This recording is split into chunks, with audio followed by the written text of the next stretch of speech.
Hi everybody, how you doing? Was that a good? Yes. All right. So welcome. This is half a private event that I've invited people who have been my current customers, my previous customers, people who are part of my inner circle to. And I've also opened it up last minute. I decided to folks from the Bay Area Entrepreneur and Small Business Meetup, because I have spoken many times about the inner work that I've done to reach 6 figures in a year and have not actually had an evening dedicated to talking about the inner game and the inner work that I did. So I realized, people have been asking me to speak on that, and even though this was a private event, I thought I'll just go ahead and open it up to those that are in the meetup group, because there's some people who've been knocking on my door asking me to teach about this. So that said, come on in. There are actually chairs. If you have a chair by you, if you can scooch in so that the chairs are actually at the edges of the room, so that people as they walk in late, if you can actually scooch,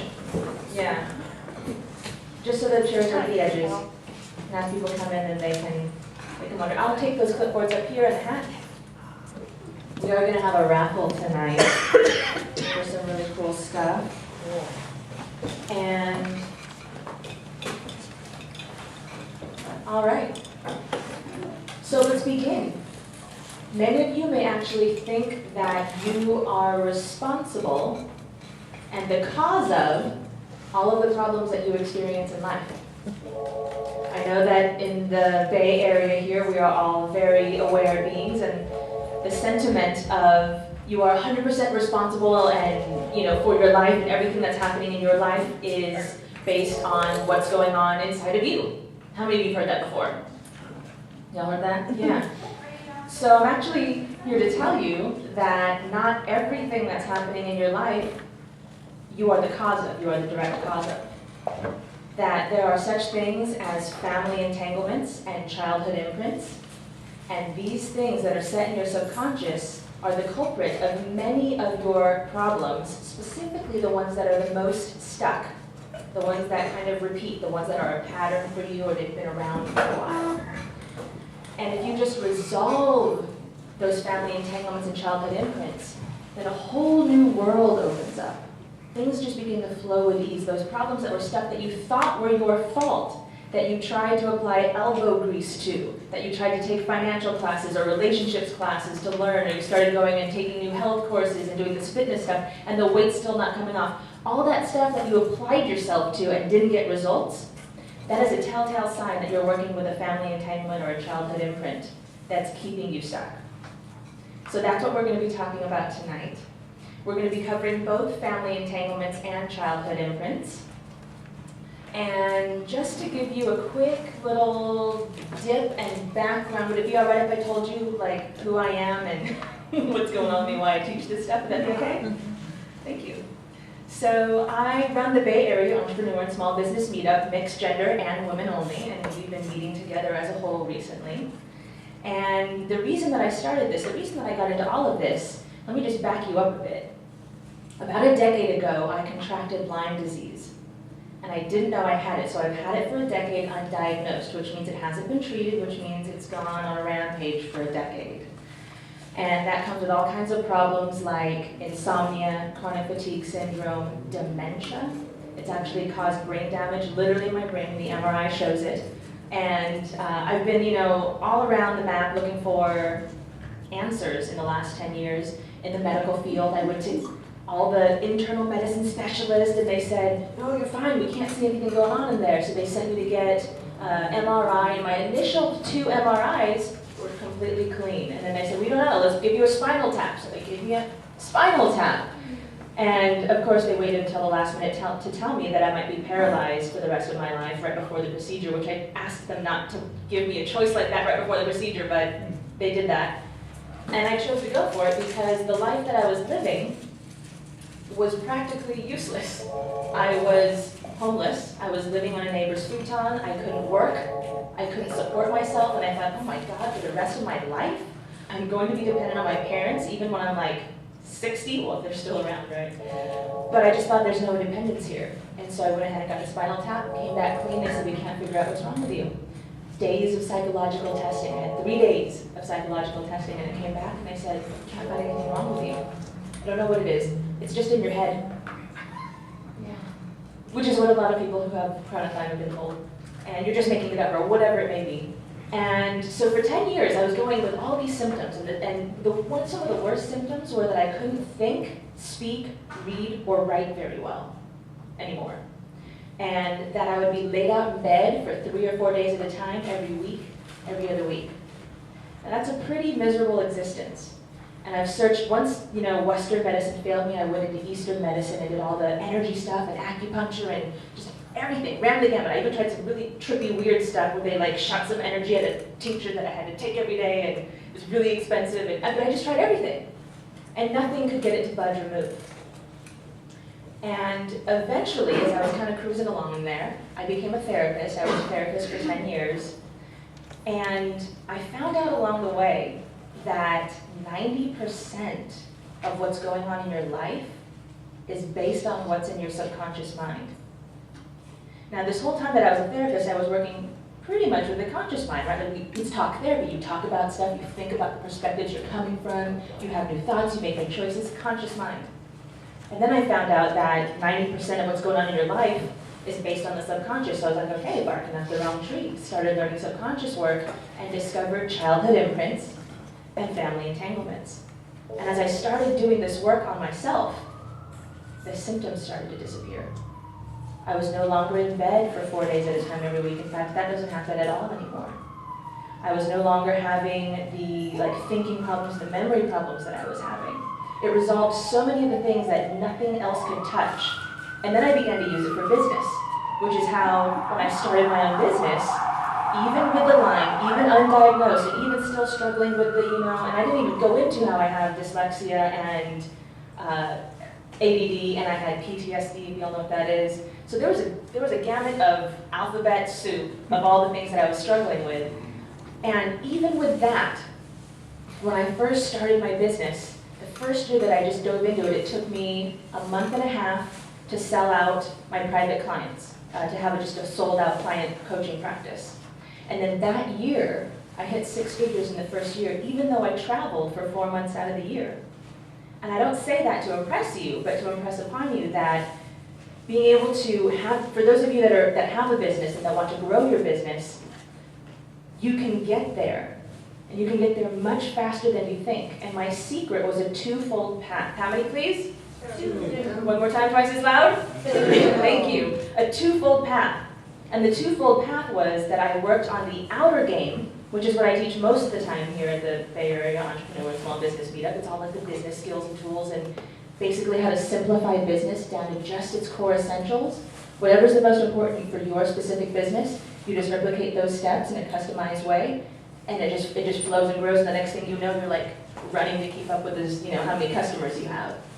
The other thing that I did at the same time simultaneously was that I worked on my inner game, and I cleared out the blocks around money and business. First I did health, but then money and business blocks with family entanglement work and childhood re-imprinting. So this work has actually completely changed my life from a health perspective, but then after that, in a business perspective, and gave me that sort of freedom lifestyle that I've always wanted of being able to travel a lot, having a business that's mobile, so being able to have the business from anywhere in the world. Now, how many of you here like to travel a lot? Show hands. All right, I'm in good company. That's almost everybody. So what we're going to talk about tonight, we're going to get into what are family entanglements, what are childhood imprints, what are the signs and symptoms, how do you recognize if, which ones you may have. And keep in mind that this is subconscious stuff, which means you're not going to be aware of all of it. Usually another practitioner is going to help you become aware of some of it because it's subconscious, right? So you're not always aware of it, but some of it you are.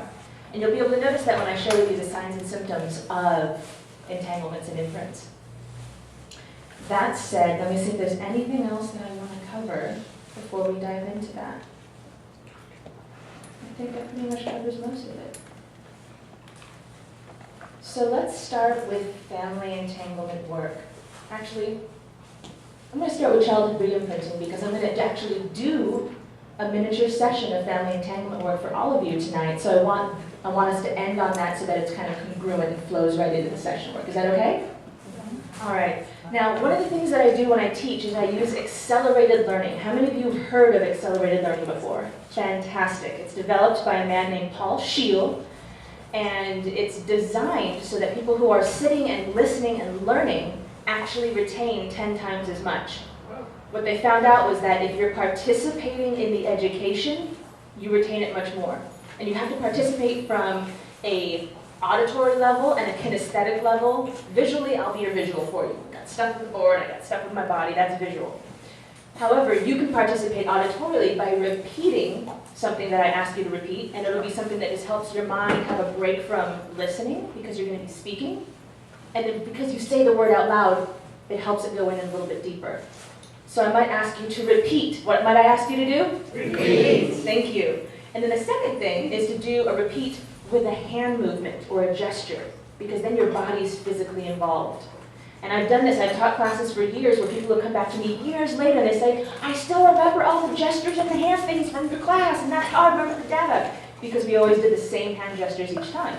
So for example, I might say something like, money, ceiling. Please say and do that with me. Money, ceiling. Thank you. Awesome. Hot. So these are the things that I'm going to be doing to keep your minds engaged and being able to intake more information. I'm going to give you little brain breaks every so often. So you're all looking up here, you're all learning, and I'm giving energy in this way, you're giving energy this back way. And then I'm going to ask you to turn to each other every so often and just say something to each other. I might ask you to do something really dorky like high five each other, not because high fives are so cool, but because it makes you have a moment to look at somebody else and connect. And you have that hand thing, so there's kinesthetic, and it's silly, and it's playful, and you giggle, and it gives your brain a break, so that when you come back, your brain is ready for the next chunk of information. Does that make sense? Yeah. Okay, so that's why the playfulness when I teach. It actually helps you retain everything much, much more. So let's start with childhood imprints. You don't have materials for childhood imprints printed. That was on the site, I'm pretty sure, and if not, if you sign up to receive an email from me, I will get you both of those articles, Childhood Imprints, Family Entanglements. So childhood imprints start from conception to age 7. And this is the part where you can take notes all you want because there's no materials present at the moment for this. I just realized that I have a handheld mic which makes writing on the board a little bit more challenging. So conception to age 7. This is called the imprint period. What's it called, please? Imprint period. Thank you. This is called the imprint period. At this time in your life, your mind does not have critical thinking faculty in order to assess what's going on with your parents or in your surroundings. So that means that when something happens, like when mom hits your hand so you don't touch the hot stove, a child's conception of that might be not, oh, mom is trying to save me from hurting my hand. The child just notices the slap and the panic in mom, and the way that mom yells and says, no, don't touch that. And the child internalizes this, oh my God, I'm bad, right? Think of a child's mind and how a child makes sense of reality. It's very limited, they have barely lived any life, so they're gonna make this sense that comes from a child's perspective, right? So this is one way that childhood imprints develop. I'm gonna start with fetal imprints. So I said conception to age 7. So that means from conception and those first 9 months in utero, I want you to think about, what was your mom going through? What's your best guess? Some of you know, some of you have to just kind of have a roundabout guess. What was your mom probably going through in those 9 months when she was pregnant with you? Was there stress? Was there sadness? Was there fear? Was there worry? Was there heartbreak? Was there depression? Was there anger? What was going on with her and the people around her? How were the people around her treating her? How did she feel about that? Think about that for just a moment. Just write a few bullet points down of what you think your mom probably was experiencing for those 9 months while you were inside her.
All right. So, hello? Does that change the, or does it not? It's on, but it's not actually taking. So as she checks that, fetal imprints.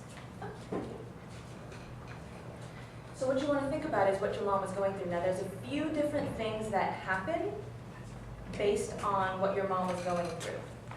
Here's an example. One, let's say that your mom was feeling stressed and depressed at some point.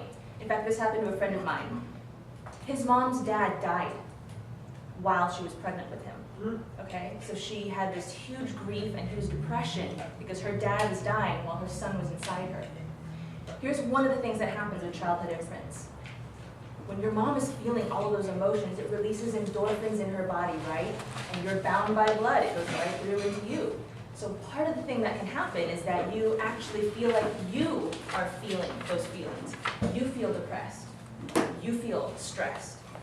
And those feelings and emotions get imprinted inside of you in part of your formative years. Okay, this becomes part of your map of reality, and your little, brain and neurology starts to make sense of this as this is how we feel. This is what we feel, this is how we feel. So that's one way that this can happen. A second way that this can happen, it's back on. Fantastic. Okay. A second thing that can happen when you're in utero is that you think that you are the cause of your mom's sadness and stress. And you begin to have imprints around you being the cause of your mom feeling these things. I cause pain. I'm not good enough. I hurt people. So that's those are two ways that that fetal imprints, I stand corrected, that fetal imprints can affect you. Then once you're born, once you pop out all the way to age 7, you want to think about what was going on in your life in that time period. What were the influences around you? Now when you're really young, there's stuff that you won't remember, but there's simple things. There's somebody that I worked with who, once we were doing the work, once you do the work, you can actually go back and remember some of the memories that you normally wouldn't have access to. And he remembered being 1 month old in the crib, screaming for his mom to come feed him. And the panic that went on inside of him when she didn't come right away. And he started getting louder and louder and louder and shrieking. And finally she came, and what he imprinted and internalized is, people aren't there for me. In order to be taken care of, I have to throw a fit. I have to basically have temper tantrums. Now from the perspective of a child, that's temper tantrums. From the perspective of an adult, how many of you have been around an adult who has had an adult temper tantrum, right? And it's not necessarily because consciously they are trying to choose this. This comes from a very deep and far back place, things that are implanted way long ago, that this is their strategy for trying to get seen or taken care of or connected to. So there's 3 different kinds of childhood imprints that a person can get. How many? 3. One more time, twice as loud? 3. Thank you. There's 3 different kinds that people can get. The first is identity level imprints. What are they called, please? Identity level imprints. Thank you. Identity level imprints. So these are the ones that imprint about yourself. These are the ones about self. Some of the most common childhood imprints, and there's a lot, but some of the most common are, I'm not good enough. I'm not smart enough. I'm unlovable. I don't deserve, or I'm undeserving. I'm undeserving of, ... I'm unworthy of, ... So unworthy. I'm not important, or I don't matter, sometimes is how that one shows up. So notice if any of these are something that you may be able to intuitively feel that you have inside of you. And sometimes you notice these because your inner dialogue, right, your inner chatter sometimes says some of these things. So you're kind of very consciously aware that you've had this inside of you. So that's identity level imprints. The second one is imprints around others. Around who, please? Others. Thank you, others. And these are the ones that have to do with what people are going to be like. Childhood imprints around what people are going to be like. People can't be trusted. People will hurt you. People will learn things about you and use it against you. People lie. People abandon you. People don't know how to love. People can't connect. And the interesting thing about the imprints that have to do with others, and in fact, the world and life as well, which I'll get to in just a minute, is that whatever is stored into your subconscious, you attract to you. So it's not actually that the world is this way, but when you have that hologram, if I just might use a really woo-woo word, if you have that hologram stuck in your subconscious, that's what you see, and that's also what you attract to you. Because we tend to only be able to attract what makes sense to us in our minds. Everything else, either we don't attract it or we don't see it. It's there, but we don't notice it, because our radar's not on for that. So when we have this, people lie, people can't be trusted, people hurt us. If we have some of these childhood imprints, we tend to attract people that lie and hurt us, right? So y'all probably seen The Secret, right? Most of you probably seen The Secret or What the Bleep, and you've heard somewhere along the way that your thoughts are things, that your thoughts attract to you certain life situations, circumstances. And Dr. Michael Beckwith in The Secret actually said this, and The Secret spoke about this for just a second. There's only one person that spoke about it, and he said it for a second. He said, what you think about is what you bring about. But it's not just what your conscious mind is thinking, it's also what's stored in your subconscious. And that's the rub. That's how he said it. And so, when you start wondering what you're attracting into your life, one of the places you want to look is, what are my childhood imprints? Because try as you might, with all that elbow grease, I've seen people go into relationships courses trying to attract the right partner, and they go to more relationship courses, and they journal about their perfect partner, and they do all this inner work because they want to attract the right partner, and the partner never shows up. I actually worked with a woman who did exactly that. She did all of these courses. She was 50 years old, drop-dead gorgeous, inside and out, radiant. I was like, how in the world have you, she told me I've gone my whole life without a boyfriend. Whole life without a boyfriend. And I thought, how is this even possible? You're amazing. And as we started to do her work, well, I'll get into that in a minute. I'll get into that. Remind me to finish that story later, because that gets into a family entanglement issue.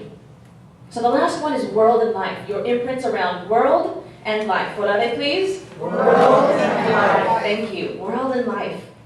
And your imprints around world and life is, what is life going to be like? What is the world going to be like? Life's hard. Common imprints. Life's a struggle. You have to work hard. You have to work hard if you want anything, or it's only worth it if you work really hard to get it. There's not enough money.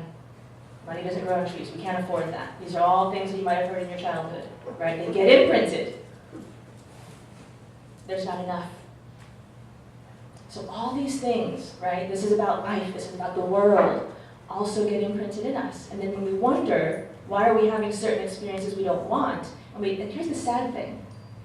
We get upset at ourselves. Our self-esteem starts to go downhill, right? Our self-confidence goes downhill because we blame ourselves. I've worked so hard, why can't I do this? I must be stupid, other people are doing this, how come I can't do this? Other people have found a partner, or other people have a business that's working, or other people's career seems to be okay, or they can get a job, or they have enough money, or how come their health is fine? How come they can lose weight so easy? And I can't. And then you blame yourself, and you feel down, and you feel bad about yourself, which is a downward spiral, is it not? Right? The beauty of this work, the beauty of just even knowing this work, just that you are opening your minds to this tonight and learning this tonight, is already the crack in the door that is the path to the new destination. Because just being consciously aware of this already begins to melt some of the structure that holds it in place. You know what I mean? So that's childhood imprints, and that's the basics of it. So take a moment, find a partner, and share just 1 minute each. I'll let you know when 1 minute has passed. Just 1 minute each, just share some of the stuff that you think you might have in your imprints based on what you remember of your childhood, based on what you guessed about your mom when she was pregnant with you, based about what you notice as a pattern in your life that you can't get rid of, even though you tried with it. So everybody go, elbow grease. So go ahead and find a partner, and if you need a partner and you don't have one, just stand up, and anyone else who's standing, see you, grab a partner.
All right, good, good, good.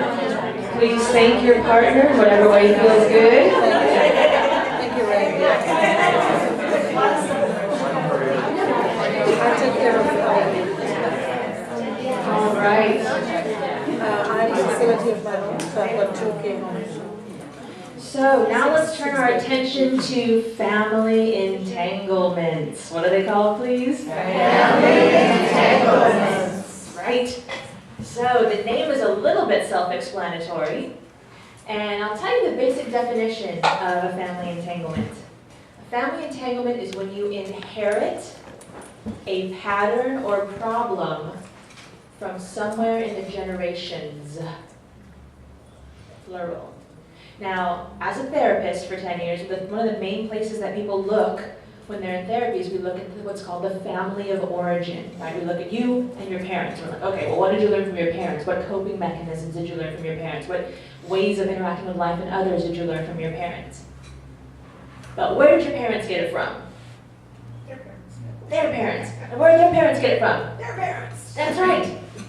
So what this is really starting to do is to take a much more systemic or holistic view of what you inherit, of what makes you up. What are the components that make you up psychologically, subconsciously? Because stuff gets passed down through the subconscious mind, down the generations. And it's not just parents, grandparents, great-grandparents. It's aunts and uncles, great-aunts and uncles, great-great-aunts and uncles. It's everybody that is blood related to you. It's not usually people who have married in. It's usually people who are blood related to you. However, I have seen people who are adopted take on the entanglements of their adopted family. I also have seen people take on entanglements from somebody who married into the family, or even somebody who's a friend of the family. This happens sometimes. It's not the usual, but it does happen. So that said, so problems and patterns that go down the generations. Now here I've drawn what's called a genogram. So here's you. Females are circles, men are squares, according to traditional genogrammic etiquette. And so here I have just a female at the bottom. This is you. Here's dad and mom, grandpa, grandma, grandpa, grandma. Okay? Does that make sense so far? Just the black circles and squares? So the way that family entanglements travel down the generations is the first thing that you look for is an originating incident. What's it called, please? Originating incident. Thank you. An originating incident. That is the incident that causes the ripple effect of entanglements to go down the generations.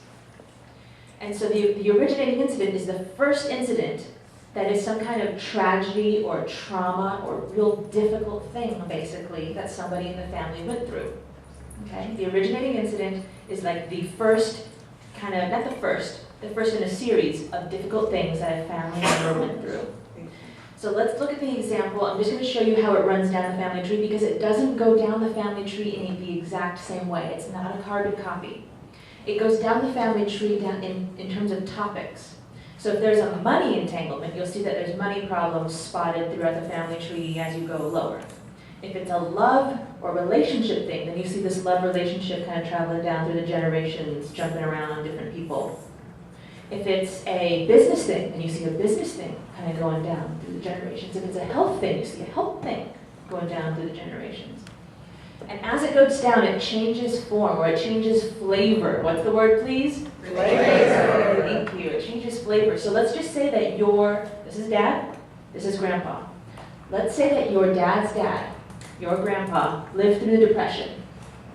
Now the Depression is one of those world incidences that cause entanglements for a lot of people. It's just one of those world tragedies, right? People live through it. So some of these things are out of our control. And let's say that he goes through it and he loses the family money, all of it. This is a tragedy or trauma around money. Boom, originating incident on a money entanglement. As that goes down through the generations, let's say it hits your dad.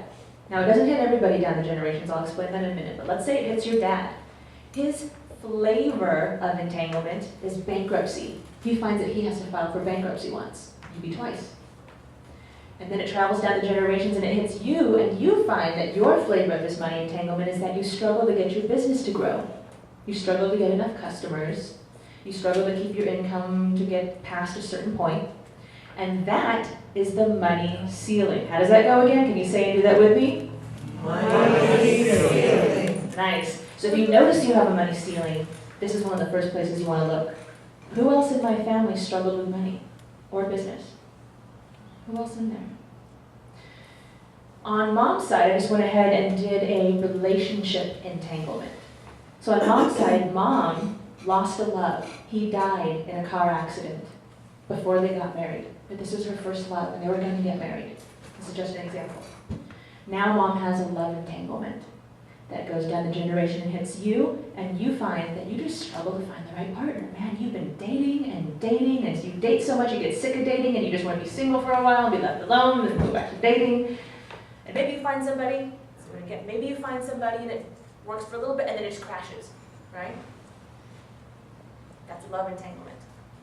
Now what I want you to be aware of is that there are other forces at play that aren't your fault. You are not the cause of these problems. When you're running into money problems here and relationship problems here, these are not your fault. And no amount of elbow grease and learning new extra things is going to bowl it over, because 90% of your results are determined from your which part of your mind? Subconscious. Thank you, subconscious mind.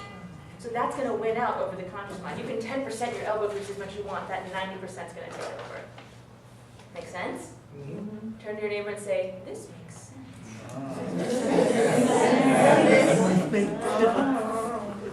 Good, thank you. Good brain break. So that's how entanglements travel down the generations. Now, question you might have is, how do they go down the generations? There's two ways that they go down the generations. One is through the subconscious mind. All the family members, at least while you're in utero, you're next to the people that have, done what they did to make a baby. You're definitely inside your mom, right? And then as you grow up, you can be around them, but even just the sperm and the egg, right, have this information inside of them, and the DNA, things like that. Beyond that, your subconscious mind is connected with your familial subconscious. There's such a thing, you all have heard that when you have a group of people together, there's the individual minds in the group, and then there's the group mind, this thing that forms in the space that you're in, that is kind of like, all of a sudden people get new ideas and all kinds of things happen because you're in that space of group mind. It's its own thing. Well, we also have a familial subconscious. There is a subconscious that is this whole sort of systemic subconscious that we are each plugged into from our family system. So it's like an information superhighway. It's just like the internet. It's like stuff's floating through the air. There's information moving in and out, and you're plugged into it. So that's one way it travels down. A second way it travels down is through epigenomes. What's the word, please? Epigenomes. Nice, thank you. Epigenomes. Epigenomes, thank you. Epigenomes sit above your genes. They sit above your little DNA. And if you look it up online, and if and when you look it up online, you'll see that you've got little strands with the helix right now, kind of, well, I'm just kind of. So these little epigenomes sit just above, and they're like, hey, they sit above each little spot there. Now these guys, these little epigenomes, are affected by environmental stressors. So they can be changed, damn it, by what happens to you and around you in your life and how you feel about those things that are happening to you and around you. Which means, Grandpa goes through the depression, he has this like, oh, big blow, he's lost all of the family fortune, all the family money. So he's got this whole, like, this pain around money, and that goes in and affects the epigenomes, and the epigenomes actually have a say on whether or not a gene is turned on or off, if it's expressed loudly or softly. And then, boom, down the generations. Because these life stressors, these things that happen in your life, change your DNA through the epigenomes, and that gets passed down through sperm and egg. So there's a couple of ways that these kind of go down through the generations. And I want you to keep in mind that it doesn't hit everybody. It's just like a genetic trait. It fades after a few generations. It actually hits about 25 to 30 people. How many, please? 25 to 30 people. Thank you. It's about 25 to 30 people before it fades. And generally, as it goes down to generations, it becomes lighter, lesser, right? So the next thing you know, you have a kid, and maybe the kid just struggles to get a job, but eventually does okay. So like it kind of gets watered down as you go down the generations. That is true for all of them, except murder. So if you know of a murder in your family, either the murderer or the murderee, the perpetrator or the victim, if you know of a murder in your family, or if you even suspect a murder in your family, These things all entanglements last about 7 generations. How many, please? 7 generations. Thank you. 7 generations. So the loved ones, the money ones, the business ones, the health ones, they last about 7 generations, and they kind of like, they jump around 25 to 30 people, and they fade out as they get lower, further away from the originating incident. Except murder. Murder is such a big, profound, big, deep act of taking somebody's life that whether or not it's the perpetrator or the victim is the one that was in your family, you'll tend to have a pattern for longer than 7 generations. And it can be a stronger pattern for longer than 7 generations. It's just heavy, it's big. Yes. Is suicide considered? Is suicide considered murder? No. Suicide can be an originating incident, or it can be the sign or symptom that there was something higher up that is causing that. And that is called a pull towards death, which I'll describe in a little bit. Genocide? Genocide, yes. Genocide, yes. We'll get to that too. Fun topics tonight, right? Turn your head and say, I'm glad I came here. I'm totally joking. I know it's heavy. At the same time, it's really helpful. It's really helpful, because what starts to happen, the more you know about this, the more you see that your life is not your conscious mind's creation, that there are other forces at play from within your family system, from within your childhood imprints, that have an effect on what's going on for you. And that stuff is not your fault. So, that said, you don't need to know all of your family history. There's a lot of people that work with me who just, my relatives are dead, I have no idea. You don't need to know all that in order for this work to work, so don't worry about that piece. If you know some stuff, great. The heaviest bloods to have, because since this is usually blood related, like I said, we look at who's in your bloodline. Some of the heaviest or most difficult, most entanglement-laden family systems are if you have, and of course you'll notice that these are the people that have suffered a lot. This is not an exhaustive list, but Native American, do you have Native American blood in you? African American, Chinese, German, and I know you can start to think of the incidences and some of the wars and some of the things that have happened, the genocides. Jewish, Russian, English, they went and terrorized a big part of the world. Spanish, they did too, so perpetrators. Irish, and they're fighting each other. Cambodian, for those of you that know the Pol Pot regime, much bigger than the Holocaust. Way bigger. How many died in the Holocaust? Was it 6 million. 6 million? 6 million Jews, 10 million people. Yeah. So 10 million people. I think the Pol Pot regime was 22 million? Yeah, close to that. I mean, and we don't talk about that here in the States, oddly enough, because we weren't the superheroes that came in and fixed it, but that's a sidebar. So Polish blood, Vietnamese blood, right? So you gotta think about, like, what are some of the wars? Do you know if anybody in your family, do you know if you come from a bloodline where family members were involved in the war, any wars, or killed in the wars? These are some of the things you want to start looking at and thinking about. Slavery, right? Was anybody involved in slavery? And it's not just Africans that have been involved in slavery, it's all over the place. It's still happening right now in all kinds of ways. We've got a lot of sexual slavery going on. So it's stuff that you want to start paying attention to. What we're going to do is start to piece your family system together and start to get you a clearer picture of what is at effect in your life, in your money, in your business, in your relationships, your health, and your happiness or your mood, right? Because some people, they work with me and they say, well, I just feel sad a lot and I don't know why. I'm just kind of sad, down. Or I have a lot of anxiety and I get stressed really easily, but I don't know why. And it seems like there's stuff in your life that's causing it, but there's also times that there's not stuff in your life, but you still kind of feel it and you wonder why. It's not always congruent. And that's one thing about it that I will share with you. Your conscious mind needs to make sense of all these repeat patterns that are happening in your life, so it attracts to you and tries to make sense of why you're feeling stressed all the time. So if you have one of those lots of anxiety, lots of stress, your conscious mind will actually try to create situations that make it make sense that you're feeling that much stress and anxiety, right? I'm sure you've met some people before that get really stressed out at the littlest things, and everything is just really stressful for them all the time. And you're like, whoa, what is going on with them? They probably have an entanglement that causes anxiety and stress, and they allow every little thing to be a stressor in their life because they have to make sense of that constant feeling of stress and anxiety. If you didn't, you'd feel crazy. You'd feel crazy. If your life was just kind of going pretty easy and smooth and you're sitting there panicking all the time, you would be like, I am cuckoo for Cocoa Puffs, right? Turn to your neighbor and say, I don't want to be cuckoo for Cocoa Puffs.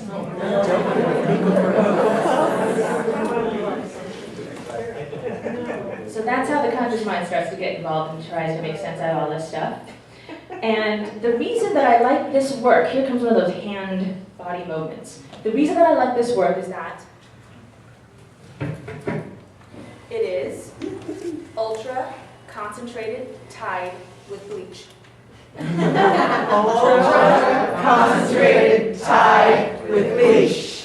And it is because it gets your whites whiter, it gets your colors brighter, and it does, it gets your whites whiter, it cleans out all that old dirt and stuff and cobweb and junks up in your like the attic of your subconscious, and it makes your colors brighter. Your life actually gets happier, better, easier when you get rid of this stuff. I'm living proof. I was having a horrible time for the last 10 years. And this stuff was able to get rid of the majority of my symptoms even before I knew what I had and could treat it with medicine, which I'm finally doing now. Yay! And it also helped me with my business, because I was struggling to get stuff to happen. But I've got some stuff up in my family tree that gets in the way of business and money that I had to handle. And let's start getting into some of that. Let me just see if there's anything else I want to cover. Oh, okay, we'll come back to that later. Well, let's do that first, because it's fun. We're going to do some fascinating facts. What are they called, please? Fascinating facts. Thank you. Fascinating facts. One fascinating fact is birth order. Now, this is a rule of thumb. What's it called, please? Rule of thumb. Thank you. That means it doesn't hold and apply in every single case. So I don't want you to grab onto this like it's like the lifeboat sail, whatever that thing is, that donut that they throw at you, the lifesaver. I don't want you to grab a hold of this like it is like life or death. It's a rule of thumb. Nonetheless, if you've ever wondered or noticed how there can be 4 children in a family, and each child is pretty darn different, and one or two does really well with like money and their life is kind of sorted out, and there's just one that just can't get anything together, and they're totally just like, dragged into the dirt, getting in trouble with the law, into drugs, alcoholism, whatever, and then the other, like each kid is different, right? How does that happen if you have the same parents?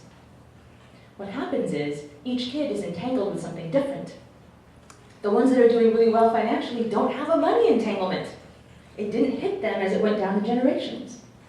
So here's what we want to kind of take a look at with birth order. Here's the general pattern. Firstborns. How many firstborns are in the room? Raise your hands. Lots of us. Hello. Firstborns. Firstborns, you tend to follow your father's side of the family tree. So you may pick up more of the entanglements on dad's side. Secondborns, where are you? Raise your hands. Second and last. Second and last, that works. Secondborns, you tend to follow your mom's side of the family tree. 10. We pick up both sides. You gotta remember, we like to do double duty. We like to help out a lot.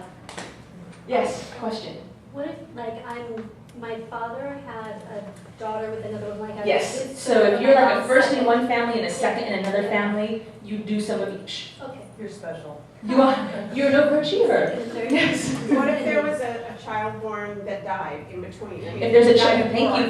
thank you. If there's a child that was born and died, if there's a stillborn, if there's an abortion, it changes your birth order. Oh, Oh, you may not be the number you thought you were. that's right. Yes, Identical twin? identical twins. That would be interesting. You might want to look at who was born the few minutes earlier and see if there's a pattern with dad and then mom, right? You just kind of have to look. Remember, this is a rule of thumb, but it just gives us a little bit of guidance and it's kind of fun.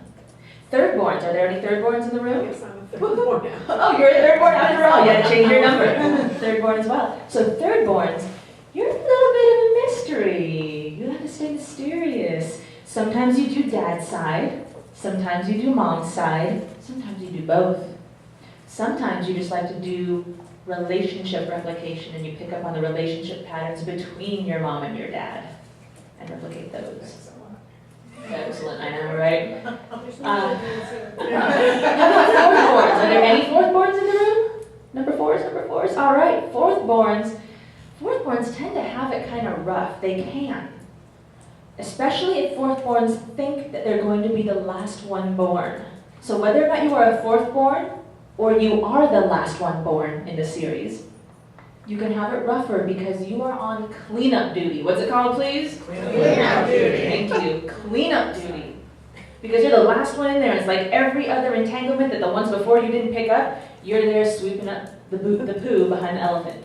You're like that guy. You know what I'm talking about, that guy? You're that guy. So lastborns tend to have the cleanup symptomology of trying to just kind of get in there and do a lot of cleanup. And then if you're fifthborn, it starts the same pattern again. 5 is just like 1, so 5 is dad, 6 is mom, 7s are just like 3, it's the mom, dad, both a relationship. 8 is just like 4s, which is having a rough one, thinking that it'll last. A lot of fourthborns, you'll notice, can get in trouble with alcoholism, drugs, law. They can have a really rough life. And lastborns in general can have a really rough life. Only children, where are you? Me and you are the only children in the room? I'm an only child, sorry. Okay, What if you grow up alone? not the same. You're going to have, in a Newtonian reality, from a conscious mind reality, you're going to have the growing up with like a single child symptomology of often being better with adults, growing up fast because you're around adults a lot, not as many kids to play with, independence, you're going to have a lot of that kind of stuff. That's the Newtonian conscious mind stuff. From the subconscious perspective, you're still picking up on whatever birth order you're at, even if you grew up just with your parents. What if I was the only live birth? Is that still only child? Because my mother had a miscarriage before me. Okay. We would have to look in your family tree to see, so you might have only child, you might have secondborn. We'd have to take a look. Again, this is just kind of for fun. It's a rule of thumb thing. It kind of gives you a little bit of a place to start looking. So only children, like this one here, the first thing you want to do when you get born is to get some brothers and sisters because you're doing it all by yourself. You're the cleanup behind the elephant with the poo and everything else. Like you're the one. Have you guys seen that photo or that movie of a guy who gets his head stuck in an elephant's butt? The elephant backs up on him and he's actually trying to clean the poo and the elephant's his head goes in the butt.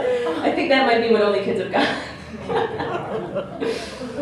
Yes. It's kind of unique because like, I'm an only child, but I was raised an only child, but I've got like 9 other siblings. Are they blood related? Some of them are. Some of them are? Then you wouldn't probably have only children. Dad was a musician.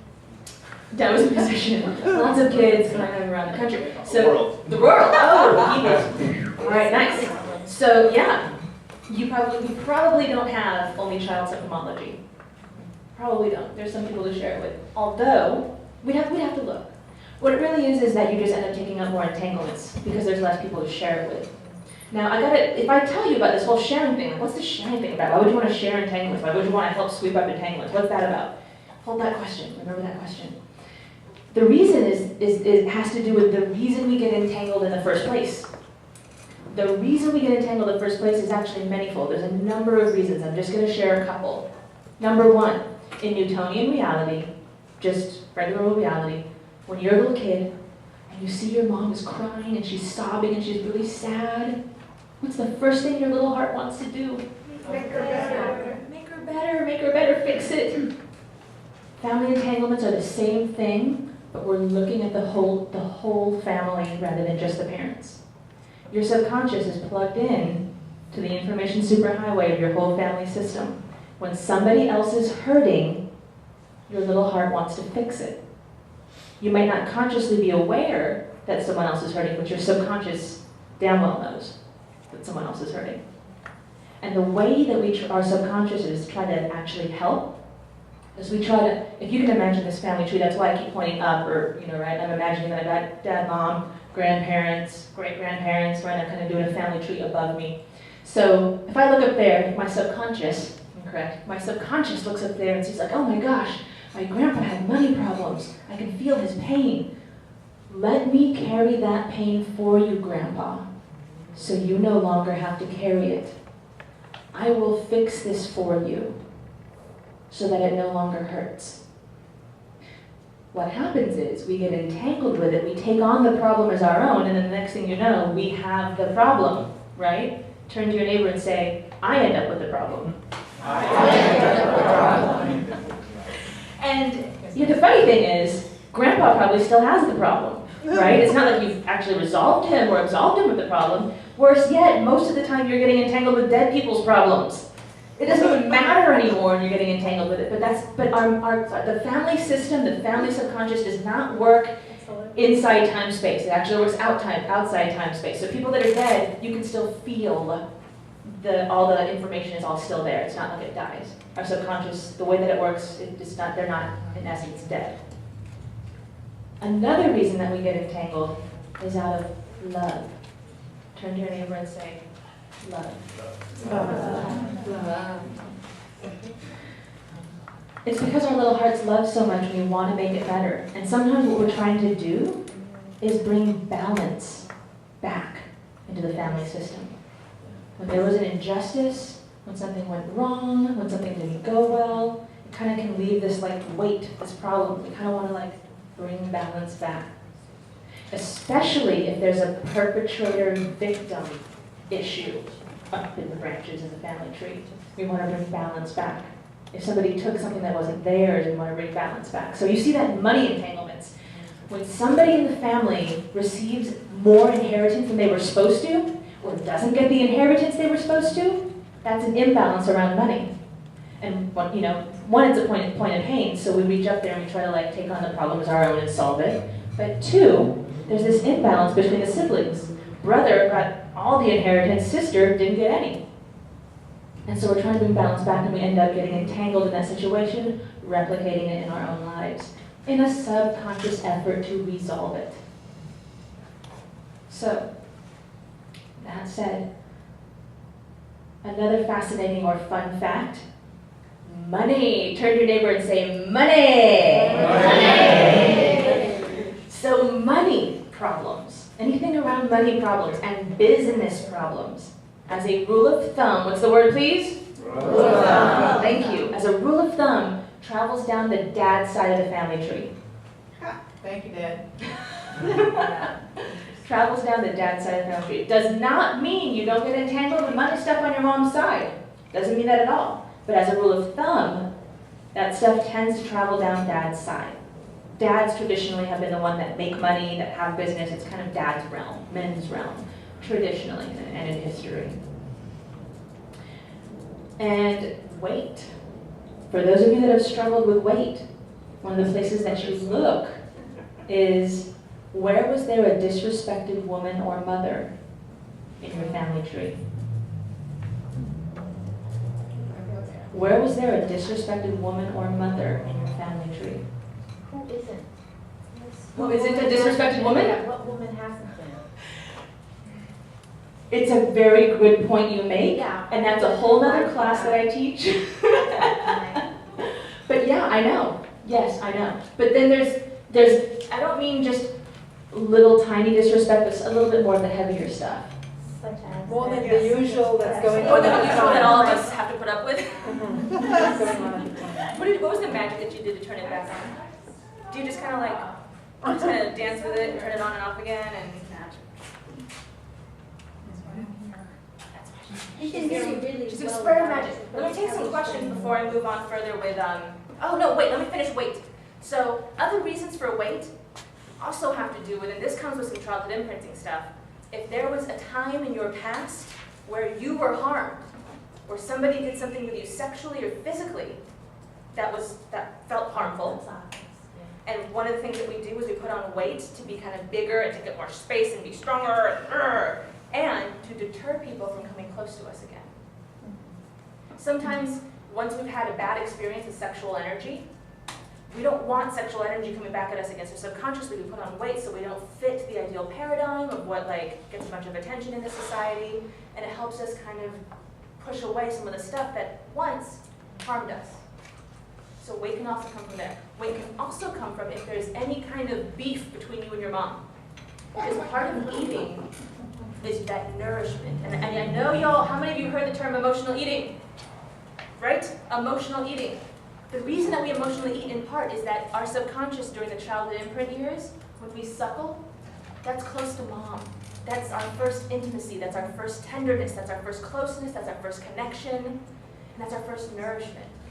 So whenever we don't feel quite as well, our subconscious is like, oh, go back to that place, right? And then we want to put things in our mouth and eat them.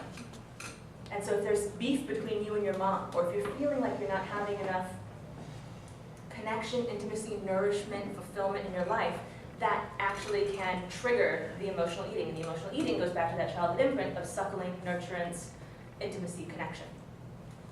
That feels like it's feeding us, that feels like it's filling us. What about the Dr. Spock generation? We weren't breastfed. We were put on a schedule and you'll Given eat formula. when it's time. Given formula. Yep. Still, in those formative years, you're eating, you had to suckle something at one point, even if it was a rubber nipple, Yeah. right? And so it's still your first experience of nourishment. Now, somewhere in there, you're here, in that chair, so clearly you ate something when you were a baby. So in that experience, and it may be a different experience, and it may not quite, we've got to start looking at like how that affects our relationship with food in our bodies based on what happens. So like, now you're talking about, you're bringing in a whole other element. Well, what happens to all of us who are raised in the Dr. Spock years? I was raised with that too. Sounds like it came back on then, right? My mom was taught, don't pick up your baby or cuddle your baby too much, it spoils them. Yeah. What? How insane is that? And you've seen that through history. There's all these different fads and fashions that cause all kind of problems. And here's what I want to tell you about that though. Nothing is permanent. Don't think that just because something happened, you can't do something about it. I'm proof you can do something about it. This work and all the clients, the hundreds of people that I've worked with are proof that you can do something about it. Last fascinating fact I want to share with you is it warm in here or is it just because I'm just like standing and moving around? No, it's warm. It's warm? Okay, because I feel like I'm sweating more than I would normally sweat from just standing and talking. All right, the last one is namesake. What's it called? Oh wait, before I do that, I said I was going to take some questions. You had a question? Totally forgot it. If you have a question, jot it down in your notebook. I will come back around. Paul? Yeah, what's the relationship between being abused by a family member and having entanglement? Those are two different things, right? Yes, ooh, abuse. The question is, what is the relationship between being abused by a family member and an entanglement? So, from a childhood imprint perspective, you're going to have some imprints around the way that you were treated. And if it was less than friendly, then that causes its own childhood imprints around whether or not people can be trusted, whether or not people are safe, whether or not the world is safe, whether or not it's safe to let people in or connect or get close or have physical sexual intimacy. That stuff does get in the way. Entanglements have to do with stuff that happened in previous generations coming down and you pick up that patterning. But abuse, you pick up an internalized patterning from the live Newtonian reality. And there's stuff that imprints around that. And don't mistake that you can have stuff happen to you when you're older and still have a more sort of adult imprint. There are people who get beat up and bullied once they're in their junior year of high school, or who get raped later in life, right? I mean, there are tragedies and traumas that happen later on in life. Those can end up being originating incidents in the family tree and more entanglement stuff. And our brains are malleable, right? We still get imprints when we're older, just not at the same deep depth and level when we were younger. You know what I'm saying? Turn to your neighbor and say, I know what you're saying. I know what you're saying. Yes? Pick up does it have to be vertical? Can you pick them up from cousins? And Good question. Can you pick up sideways entanglements, ones from the same generation as you? Generally no, unless they're older. So, generally no. Everything's a case-by-case basis. We are all like a thumbprint. Turn to your neighbor and say, I'm a thumbprint.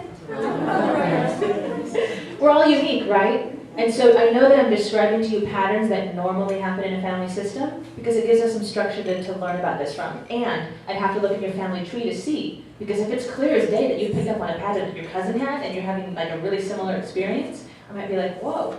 But the thing to look at is there someone higher up in the family tree you don't know about who had an experience that your cousin and you are entangled with? That's usually more likely. It's just someone that you don't know. Yes, Hugh? Can you turn the birth order on the side and then somehow get the better out of it instead of the negative? I couldn't quite hear what you were saying. Can you use the birth order in a positive way? Birth order in a positive way. Yeah. But, Oh, you well, know, you get good stuff, you think. Okay, you do get good imprints and you do get good entanglements. Part of the work of when you're actually reversing this stuff and kind of moving it out and cleaning it out and unplugging your subconscious from it is that you are bringing in other resources and positive things from your family tree, other family members in the family system, and or we're going in and re-imprinting the imprints, and you get to choose what you put back in there. So if the imprint is, I'm unlovable, you get to choose what you'd rather have instead. You don't want to just clear it out. And there's a lot of therapies out there that just clear out stuff. They don't replace, okay? Clear out stuff, fine. Now you're left in this blank static state. A lot of people, if you don't, I've worked with people where they don't have something put in place afterwards. They feel very they'll say, I feel very spacey, I feel very strange, I feel like I'm not quite myself. I don't even know, this just feels really odd. Because there's an absence there. And having that absence can actually make it harder for your internal system to let go of the entanglement or imprint because there is no safe place to land. Make sense? Your subconscious is in charge of keeping you safe and alive. What's it in charge of? Safe and alive. Which means it's not going to have you jump from this place that it's familiar with and that it knows. Even though it's painful and it's sucky and you've lived with it and you hate it, it's going to stay with what's familiar and what it knows unless there's a safe place to jump over to. If you're just like, here, it's absence. It's just the absence of that shitty stuff. Your subconscious is not as likely to want to leave. But if you're like, look at this really great stuff that you can have instead. Let's make this a really strong landing place. Then it's like, okay, let's go. So that's the mistake that a lot of therapies and internal work modalities can make, is not setting up what to replace it with. Yes? On that same point, once you get the imprinting in, do you have to continue to find ways to sustain that imprinting so you don't get negative? When you re-imprint, do you need to do things to sustain the new imprint? No. Not unless there's other imprinty stuff that ends up, we don't have singular incidences, right? They're all balled up together. Imagine a bowl of cherries or a group of grapes. A group of grapes? A group of grapes. Imagine a group of grapes. I think they call it and here's the thing, it's like bowling. You can actually knock down a bunch of pins at once sometimes, right? That's called an assault. You just kind of take, and the reason that we go for the originating incident, when I work with people, I'm not working down here, I'm not working with that, I'm going to the originating incident to wash it all down, right? So let's see what I leave off on. We were doing some questions, but first, before I take any more questions, I want you to stand up and do a little bit of stretching. I want your body to get a little bit of movement, your lungs to get a little bit of movement. And what we're going to do is something that helps your brain actually digest what you just learned, which is brain gym. It's something from brain gym. So you're going to take your hand, opposite hand to opposite knee, you're going to bump it. Bam! Opposite hand to opposite knee, bam! And you're going to do that back and forth. But find some people to do this silly dance with. While the brain is integrating, find some people to do the brain dance with.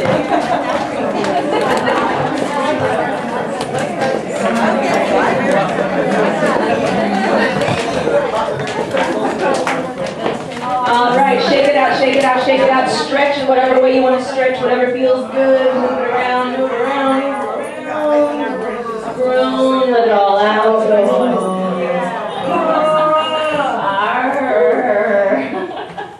Good, good, good, good. Go ahead and find a seat.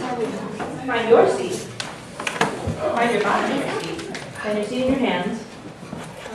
Don't find your neighbor's seat in your hands. Unless you want to. All right. All right, I'm also going to give your brain a little bit of a giggle, a little bit of a laugh. So if you can turn to neighbors on either side of you to make sure that everybody gets gotten, give them a high five and say, I'm going to clean it up.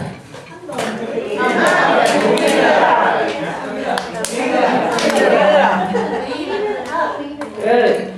Good. The last fascinating fact I want to share before we dive into some of the details is namesake. What's it called, please? Namesake. Thank you. How many in here are named after somebody? First name or middle name, named after someone in the family usually. So you want to look at who you're named after. Who are you named after? Because you get much more deeply plugged in to their stuff. Whatever their problems were around money, business, relationships, health, and happiness, you tend to pick up on stronger when you're named after them. It makes sense logically, and yet it kind of doesn't, because you're like, really, could that happen? Yes, I've seen it happen a bunch. In fact, I worked with this woman that I told you earlier, 50-year-old, radiant, gorgeous, amazing woman, and I was like, you've never had a boyfriend and you're 50? She took all of these classes, all the woo-woo classes, all the non-woo-woo classes. She wrote journals upon journals of what she was trying to manifest into her life. This lover, and she wrote down all the details of what she wanted him to be like, and all these things. Nothing. Nothing, nothing, nothing. And then she found me, and she said, all right, I gotta look into this. And she heard me speak, and she heard namesake. She came up to me afterwards. She said, I am named after my aunt. I said, okay, what's her story? She grew old and died a spinster. Alone her whole life. It's like, all right, let's go deal with that originating incident. Went and cleaned that up. 2 weeks later, how many weeks later? 2. Ooh, 2 weeks later, manifested her beloved. She wrote to me an email, all excited, and she got on the phone and called me and said, you will not believe it. It's exactly what I wrote in my journal. All this time that I've been trying to attract him, I still had this linchpin, I still had this one thing stuck in the ground that wouldn't let him in. The moment I released it 2 weeks later, here he is. And they had this totally amazing experience of getting to know each other and falling in love. And he was totally like present, intimate, the whole thing, really connected. And they were like, I think you're the one, I think you're the one. And they're still together, totally happy. And it was the linchpin, the thing that was in the way was this entanglement. So she put in all that elbow grease, turn to your neighbor and say, elbow grease. Elbow grease. She had all that elbow grease put in, all that time and money you put in trying to manifest her man. And the thing that was in the way was this damn entanglement. Pardon my French. It's not the first time tonight I've used a saucy word. But in part I do that because it kind of spices up the room and makes you kind of, oh, what? A little brain break. So that said, let me see how much time we have. Okay, we're doing pretty good, we're doing pretty good. Some questions. And I tell you what, if you have a question, please stand up and project the question, because it actually, for those of you who want to learn to speak and be a speaker and run your own rooms and run workshops and all that, little speaker tip. When people ask a question, it's really helpful if you ask them to stand, because it shifts and moves the energy in the room and it keeps the energy high. So whoever has a question, please stand. It helps you project. It directs some attention to the person. It does all kinds of things. Speaker, who has a question? Yes, please stand. How do you face them? You can face them. Yeah, why not? Say, hi, my name is. How do you untangle a namesake? Because it seems like it's not as clear as just like bankruptcy or, How do you disentangle? You disentangle a namesake. Thank you. How do you disentangle a namesake if you have one of those types of entanglements? It's the same way that you disentangle any other entanglement. Carefully. It's the same way that you entangle all of them, which is getting the subconscious. There's a whole process to getting the subconscious to let go of trying to help that person and fix their problems or bring balance back in the family system. And each person is different and unique, and sometimes you need a little bit of, everyone might need a little different of a tweak or not, it just depends. But there's ways to get your subconscious to, first of all, acknowledge the entanglement. Second of all, let it go, release it, and stop trying to solve it and fix it. So it unplugs your subconscious from trying to, I'm gonna make it better, I promise. Yes, please stand. So, Yes. is the remainder of this class to teach us how to release and recognize then release? Yes, so the question is the remainder of this class to teach you how to recognize and release. I'm not going to teach you how to release because you can't do your own stuff and you need a professional. But I'm going to do a session on you tonight. So I'm going to teach you how to recognize the signs and symptoms of having an entanglement based on the symptoms in your life or the stuff you know about in your family tree. You got 2 ways to figure it out, okay? And just figuring it out, just knowing about it consciously begins to crack open that window and that door to a new place. And then I'm going to do a session. It's an abbreviated session, of course, because a normal session's in an hour and a half. But nonetheless, we're going to do a session. Yes. Here's the thing. If I take too many questions, we don't have time for the session. So who has a burning question that needs to be answered? Hugh. can someone else who is like close to you, like significant others, help you untangle your? No. No? Good question. Can a significant other help you untangle your stuff? No. It's the same thing with therapy. You do not want your partners or anyone close to you, in that sense, like your mom or dad doing your stuff. No. More entanglements galore. It causes all manner of problems. Yes, please stand. Hi. Hi. I have a question about namesake. I'm curious because I don't have any children, but I'd like to name them after grandparents of mine. Is that dangerous? Since I didn't know them. Yeah. So the question is, I want to name my children after my grandparents because there's, I mean, that's why we're all named after somebody generally. It usually has to do like, oh, remembering this person, yeah. And yeah, your child's remembering that person by reliving out their problems. So, and sometimes it picks up some good stuff, but it definitely picks up the bad stuff much easier. So that said, you kind of want to know pretty intimately who you're naming the child after, what their life was like on each of those fronts. And if there's another way that you can remember your grandparents, here's how you can do that, by the way. I'll give you one tip on this. Create an altar in your home. Find photos of your relatives, any photos you can get your hands on any of them. And if you don't have photos, you go get some objects, find some objects, buy some objects that feel like they represent that person. Choose something like, this jade stone, this is gonna be my grandma, this is what represents her. This, wooden figurine of a warrior, that's gonna be my grandpa because he was in World War II, this kind of thing. Create an altar in your home. Remember them that way. Allow that to be the way that you remember and honor them versus entanglements. And my suggestion would be, find out, and the sticky situation is you kind of don't know some stuff that you don't know, which could end up wrapping your children around those problems. It's a little bit up to you. Yes? Are you going to deal with entanglements and imprints in the same way? Different ways. They're done differently. We're just going to do a disentanglement session tonight versus a child. So you don't want, here's the thing about this stuff. Okay, remember what I'm afraid to put this down because I'm afraid that that's what causes the thing. Okay, let's all do this together. Ultra. Concentrated. Time. With bleach. Oh, okay, good, it's still there. With bleach.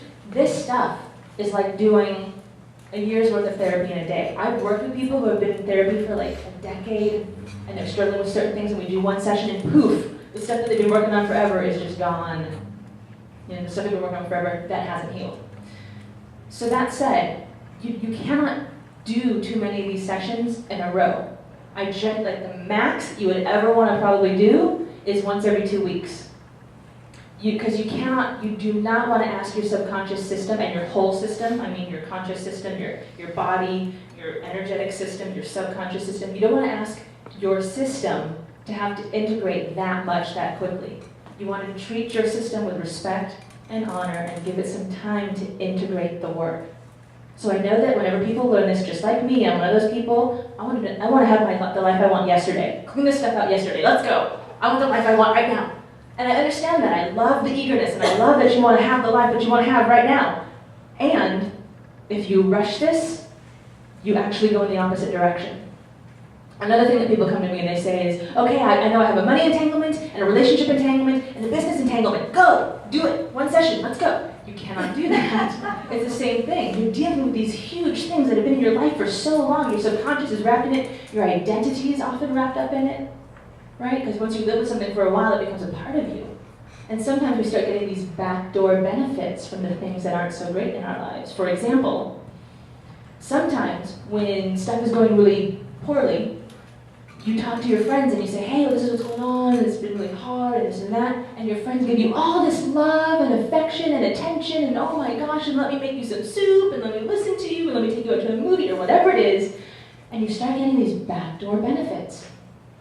So there's other things that keep it in place as well. I mean, I'm giving you the tip of the iceberg tonight. I'm giving it to you in big chunk form so you can understand the main big pieces, but normally I teach this stuff over an entire weekend.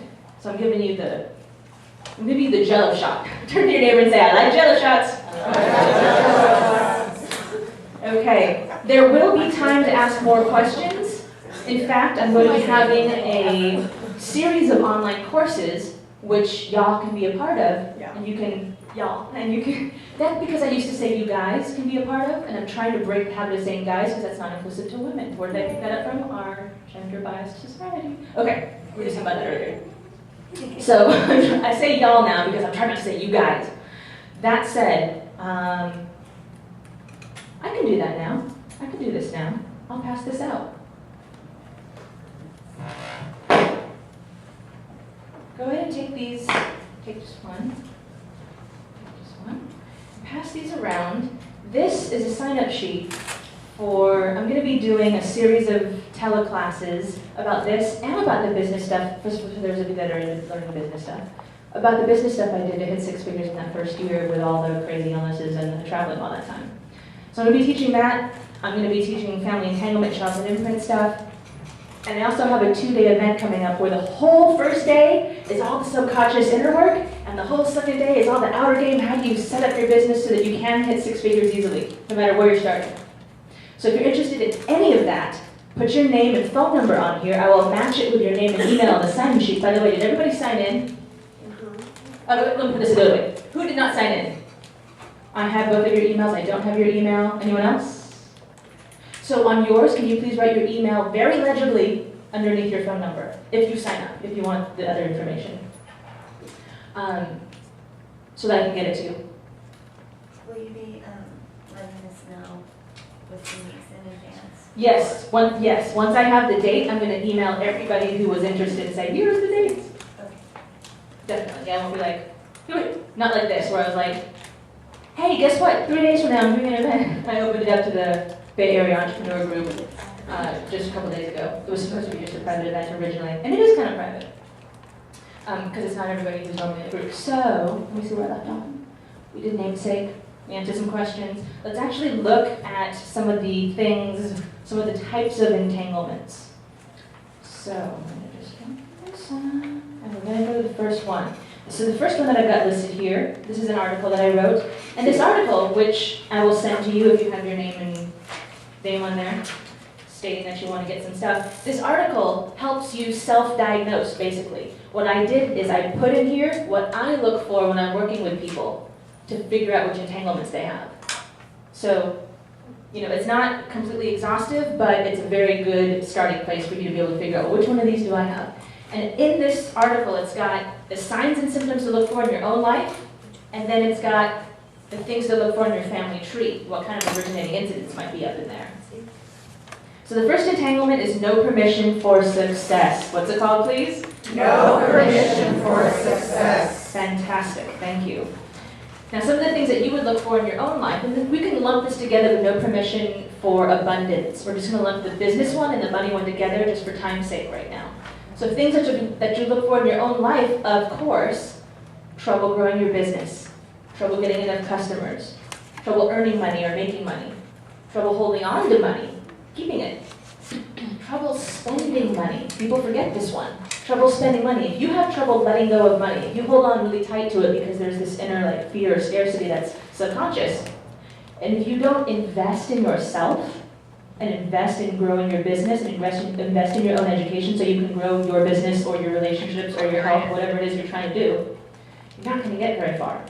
So a money entanglement actually can get in the way if you have trouble spending and letting go of money to invest it back in yourself, your business, your life. So those are some of the signs and symptoms to look for in your own life. Things to look for in your family tree. Who struggled with money? Who lost a lot of money? Did somebody gamble away a bunch of money? Did somebody lose a bunch of money in the stock market, the depression? Did somebody lose a bunch of money because they lost a business? In terms of business entanglements, did somebody fail a business or 2 or 3 or 4? Did somebody have anything illegal with money or business? Funny business with money. Backstabbing in business. Backstabbing around money. This kind of stuff. So these are all originating incidences. Number 3 is no permission for connection. Turn to your neighbor and push your fingers together and say, connection.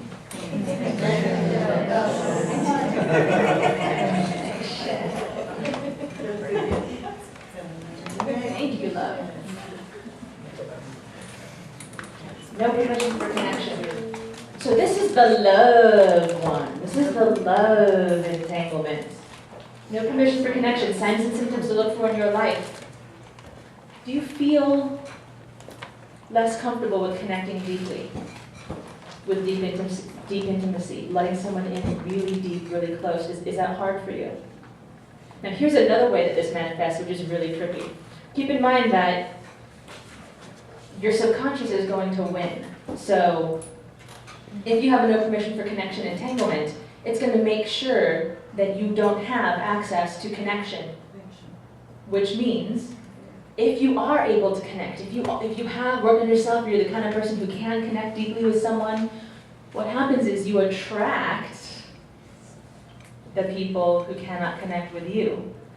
Not unavailable, unable to commit, unable to have intimacy.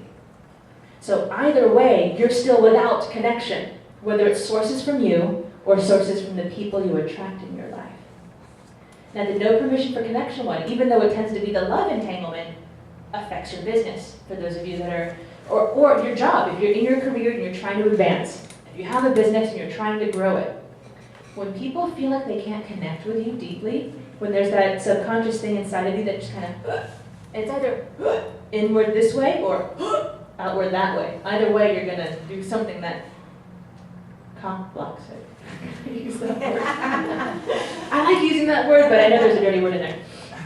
Okay, and so what happens is you don't get a lot of customers when people feel like they can't quite connect with you, and they won't know why. It's not like a person's going to say, oh, I was going to sign up to work with so-and-so, but I just couldn't feel like I could connect with them. I mean, sometimes they say that. We are in the Bay Area. People are pretty clued in. But a lot of times what people will say is, oh, yeah, I don't know. Just kind of, yeah, he's cool. He's cool.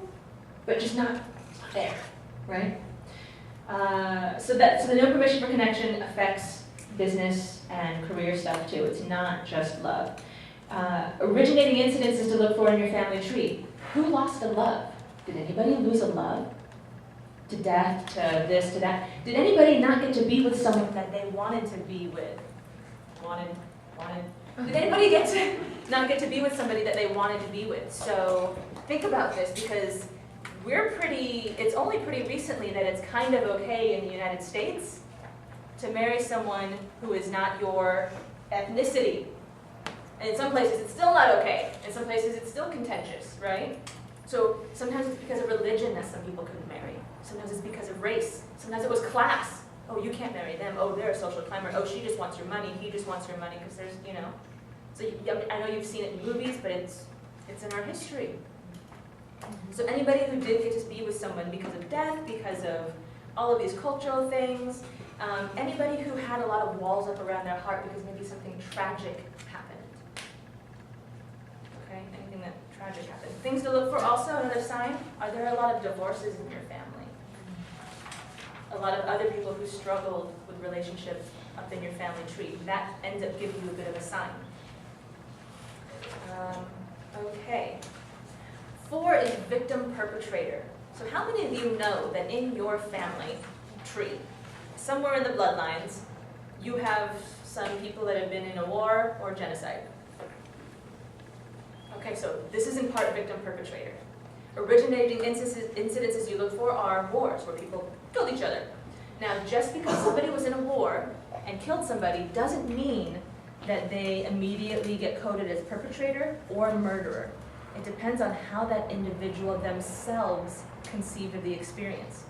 Some people do go into war, and then they kill somebody, and when they finally see the result of actually killing somebody, get kind of freaked out. Like, oh my God, I murder, or no, And then that's where the entanglement starts. That becomes the originating incident. But if the person just has this sort of, they've been so well trained, it's just like, war casualty, or sometimes they're very in a distance, right? You're in the plane, you drop some bombs, you do some gunning things, and you just don't have that up close, I just killed somebody thing. It's easier for them to digest that. So it really has to do with how they handled the war thing. Fantastic. It's a cool balance. Thank you. So turn to your neighbor, give them a pat on the back and say, it's not you. Actually, give them a rub on the back. Rub on the back and say, it's not you, it's the entanglement. It's not you, it's the entanglement. It's not you, it's the entanglement. We know that. So victim, perpetrator. Originating incidences include things like someone was harmed in a physical way, murdered, raped, exposure, sexual abuse, domestic violence, victim of a crime, right? Even institutionalized or imprisoned. Those are some signs and symptoms to look for with originating incidences. Now, here's the thing about the victim-perpetrator entanglement. You can get entangled with the victim, or you can get entangled with the perpetrator. Sometimes you get entangled with both, but sometimes you're just one and sometimes you're just the other. So if you end up with a victim entanglement, start to look in your life and look to see, did you end up getting bullied in school? Did you end up having some abuse in the home? Was there incest, molestation, or rape? Car accidents, being the victim of crimes, lawsuits? Do you end up getting kind of attacked by people, verbally, emotionally, physically? Do you end up in relationships that are emotionally, mentally, or physically abusive? Sometimes you'll see that with the victim entanglement, you'll find that people have low self-esteem, depression, bipolar, or borderline personality disorder, or some of the personality disorders can go with the victim entanglement. Also, autoimmune. Autoimmune disorders are often wrapped up in victim-perpetrator entanglements. I worked with a woman who they couldn't diagnose her actually. They think it was lupus, but her body was in immense pain. It was something autoimmune. And she was on all these painkillers. And the doctors couldn't figure out what it was. And she was pumped with so many painkillers, and it still hurt. Now, when science ceases to work, you can bet there's an entanglement at play. I will tell you that, well, we haven't gotten to pull towards death yet, which is one that I had, but I was traveling. That's probably maybe where I ended up getting the Lyme disease.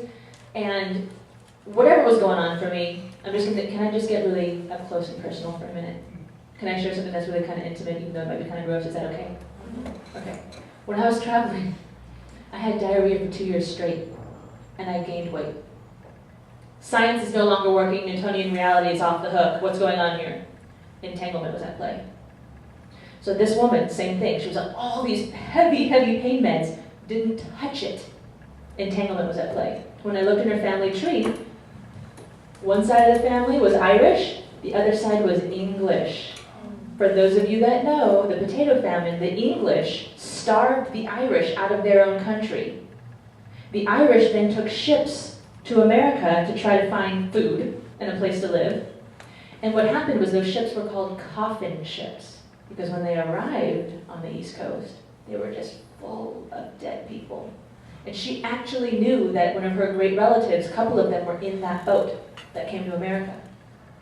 So when we did her work and disentangled her from trying to resolve this victim perpetrator, because she had English blood and Irish blood in her body, that causes autoimmune disorder. The fight is inside. Do you see? So when we disentangled her from that, in the middle of the session, her pain lifted. And after the session, it did not come back. Go figure. I don't know. This stuff is pretty trippy to me. It weirds me out, but I kind of don't care how weird something is, so long as it works. If you tell me I gotta jump backwards in a circle 10 times every day and it's gonna make my business go better or my health get better, I'm gonna do it. I don't care how ridiculous it is. This stuff is trippy. I don't care. It's done so much for me and everyone I've worked with. I'm a huge fan. Ultra concentrated type of bleach. All right. So perpetrator entanglement. You can end up getting entangled with a perpetrator. You end up having perpetrator energy, and sometimes you don't even know it, but you might notice that you have a short temper, that it's easy for you to get agitated, frustrated, annoyed, angry, that you lose your temper. Right? So those are just some examples, some quick, very easy examples of what might happen if you're entangled with a perpetrator. There's others. You'll be able to read this and kind of get deeper into it. One of the main ones I want to get to tonight is pull towards death. Is Sita in the room? Ah, fantastic. And are you? Is Andy here? Oh, Unusual, okay. So I told Sita that we were going to work on Pull Towards Death tonight because it is one of the, it's a popular one. It's the one I had that caused all the Lyme and the health issues. And a decent amount of people are entangled with it because we have so much history of war and genocide in our past. Now the Pull Towards Death entanglement is kind of a heavy one to have because it affects every of those 5 areas. It affects your money, it affects your business or your career, it affects your relationships, your health, and your happiness, your mood. And things that you can look for Pull Towards Death in your family tree are things like, did anybody in your family die young, under the age of 25 in the last 7 generations? Keep in mind that just because you have an originating incident doesn't mean that you are entangled with it. Okay, I just want you to make sure that you're not like, oh my God, I have 50 of these. It doesn't mean that you're entangled with it. You gotta look in your own life and see, am I struggling with money or am I struggling with relationships or health? Parents who die with children under the age of 15. This is where the stillborn, miscarriage, or abortion comes into play. That's Pull Towards Death stuff. And sometimes those are the originating incidences, and other times those are part of the entanglement. So sometimes people say to me, oh my gosh, I had an abortion, I had no idea. I've kind of been upset with myself and really kind of carrying a lot of shame or pain around it. But now that I see that my mom had a miscarriage and my grandma had a stillborn, I see how it's all aligned. It was just the entanglement going down the family tree. Things like the genocide, right? Colonization, all the England and the Spain and all the people that went around and colonized, that's perpetrator stuff, Pull Towards Death stuff. Killed someone, murder. This is the one where murder comes into play. And signs and symptoms in your own life are things like a dim life. Are you just experiencing a little, it's just like the lights aren't quite all the way on so bright, right? There's just, my money's, my relationships, This is the one where I end up seeing people with health issues, depression, slow suicide, which is alcoholism or drug abuse. Those are versions of slow suicide. So if you find somebody in your family is kind of having trouble letting go of alcoholism or drugs, it can often be because of the Pull Towards Death entanglement. Mental health issues, fear of heights actually can come from the Pull Towards Death entanglement. Dark imaginings. So I had these thoughts. I thought everybody had these thoughts, and there's people that don't have these thoughts. And I've said this in weekend events before, people have gone, wait, everyone has that thought, right? And then the other part of them was like, no, I've never had that thought, are you crazy?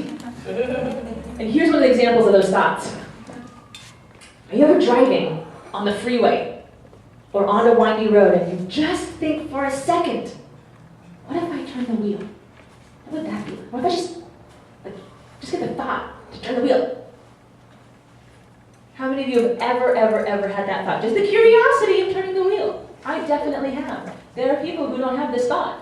And they think they're like, whoa, you think, what? What do you think? And the rest of us are like, yeah, of course we do. What are you talking about? Everybody thinks that. No, we don't. Suicidality, suicidal thoughts. I've worked with people who are like so much in pain with the suicide. Why am I suicidal? What's wrong with me? What's wrong with me? And then they find out it's a Pull Towards Death. And it's huge in their family system. And they realize, oh my God, it's not me. Because I was feeling so weird about myself for having suicidal thoughts. Suicidal ideation, suicidal attempts. I've worked with people with suicidal attempts, multiple attempts. And it's that drive is the Pull Towards Death drive. Emotional pain and frustration, sadness, depression, that kind of stuff. Oh, interesting. Liking horror films. People who Pull Towards Death can have attraction to things like horror films, things with lots of drama and bad things happening in movies, and extreme sports. Because it's just getting close to that Pull Towards Death. There's some other ones in here that I'm going to skip. Splitting patterns, murder, exclusion, ignored, and forgotten patterns. That one's, I'll just quickly say that if anybody in your family was excluded, forgotten, not discussed, brushed under the rug, nobody talks about crazy Uncle Joe, nobody talks about that extra child that Uncle Joe had with that one woman, that child that came from that affair, like any of those family secrets, any of the things that are forgotten and not talked about, they come back to haunt us. Because our subconscious feels the pain, feels this like missing member of the family, And one of the things that happens is some people always have this searching. People say, I just feel like I'm looking for something all the time, and I just can't find it. I don't know what it is, but I'm like, I'm searching, I'm looking. It's often because there's a missing family member, somebody who's been excluded, forgotten, denied, kicked out of the family, or walked out of the family. So kicked out is when they're disowned. And, well, walked out is when they disown the rest of the family. That's it. Out of here. Those would be abandonment issues, right? They can be, yes. They can be. I wouldn't say exclusively, and they can be. All right, we're doing good. How does that manifest though? Like if The- your father left or your mother left and abandoned you? That's a little different. That's a childhood imprint. Okay. Yeah, that happened in you, to you as, when you Yeah. were alive. It's not somebody else that's doing that. And so then you have people who have had that experience can often pick up the childhood imprint of people won't stay. You can't trust people to stay. People won't be loyal. People won't stay with you. People, whatever it may be. And I've seen people who have that who end up finding partners who die on them, right? And they're like, man, like I've had people say, I've married 3 husbands, they all died. Everyone I marry dies. I'm afraid to marry the next guy because I'm afraid he's going to die. And it's the pull towards death. And it's partly the pull towards death. It can partly be the exclusion, ignored, forgotten. It can be the splitting. There's a few different ones that play into that. And it can be the childhood imprint of abandonment, feelings of abandonment. So, good, good, good.